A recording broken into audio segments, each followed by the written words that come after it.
দেখেন মজার এবং ইন্টারেস্টিং, আপনারা যে পাগল হয়েছেন তাই না? আহ, নোয়াখালীতে ফেস দ্য পিপলের একটা আমি একটা রেফারেন্স দিয়ে বলতেছি যে নোয়াখালীতে ছাত্রদল কর্মীকে কোপালো আওয়ামী লীগ নেতা কর্মী, ছাত্রদলকে পিটাই কোপাইছে আওয়ামী লীগ নেতা কর্মী।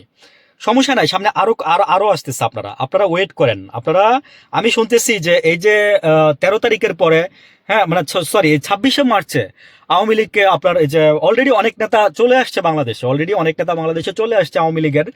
হ্যাঁ ভাই, তাদের দেশ, তারা আসবেই, এটাই স্বাভাবিক, ঠেকায় রাখতে পারবেন না। হ্যাঁ, আমার কথা হচ্ছে কি জানেন, যে ওই যে সেনা মানে বলছিল যে ইনক্লুসিভ নির্বাচন, এই কথাটার ভ্যালু এখন মানুষ বুঝতেছে। এরকম একটা নির্বাচন হওয়ার চেয়ে একটা ইনক্লুসিভ নির্বাচন হওয়া অনেক ভালো ছিল। আমি সেনা প্রধানের ওই কথাটাকে এখন অ্যাপ্রিসিয়েট করি।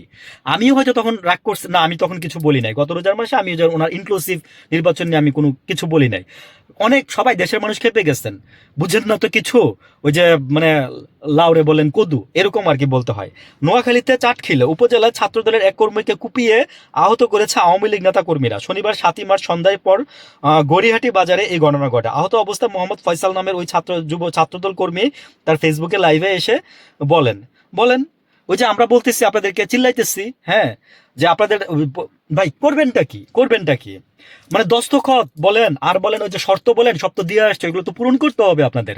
আপনারা জাস্ট বিএনপি যারা করছেন, ওই যে যারা বঞ্চিত ছিলেন, তারা আপনারা সারা জীবন এইভাবে বঞ্চিতই থাকবেন। আমার খুব ভালো লাগছে সেদিন দেখে যে 350 জন নির্বাচনের পরে কুষ্টিয়ার দিকে সম্ভবত 350 জন বিএনপি নেতা কর্মী তারা আপনার জামাতে যোগ দিচ্ছে, তাদেরকে ফুল দিচ্ছে, এবং মানে একজন কে যেন আছে, ওনার নামটা আমার ঠিক খেয়াল নাই, ওনার নেতৃত্বে এসে ওনারা এই কাজটা করছে। 350 জন নেতা কর্মী জামাতে যোগ দিচ্ছে। কি করবে আর বিএনপি? বিএনপি তার কোনো উপায় নাই। বিএনপি কে আওয়ামী লীগ হয়ে যাবে? বিএনপি কে আওয়ামী লীগে যোগ দিবে? না, আমি বলবো যে এখন কিছু কিছু বিএনপির চেয়ে আওয়ামী লীগও ভালো। আওয়ামী লীগের মধ্যে তো সবাই খারাপ তা না, বিএনপির মধ্যে সবাই খারাপ তা না, হয়তো বা সবারটা উঠে আসে না, কিন্তু জামাতের মধ্যেও যে মানে খারাপ নাই তাও না, হ্যাঁ জামাতের মধ্যেও আছে। তো মানে আসলে কি, যে ওই যে বলছি যে আমাদের কপাল খারাপ, আমাদের নসিব খারাপ, আমরা এখন পর্যন্ত দেশে কোনো ভালো নেতা পাই নাই। হ্যাঁ, তারেক রহমান খুব তড়িঘড়ি করে সম্ভবত সামনের এই শুক্রবারে কিনা আমি জানি না, উনি ফ্যামিলি কার্ডের উদ্বোধন করতেছে। ফ্যামিলি কার্ড আপনারা ঈদের আগেই পাচ্ছেন। তো যেগুলোর কাজ মানে রাত জেগে জেগে, বললাম না যে সরকারি কর্মকর্তা কর্মচারীরা 3টা পর্যন্ত 4টা পর্যন্ত করছে, পরে তারা সেহরি খেয়ে ঘুমাইছে। তো আপনাদের জন্য তারা কষ্ট করছে।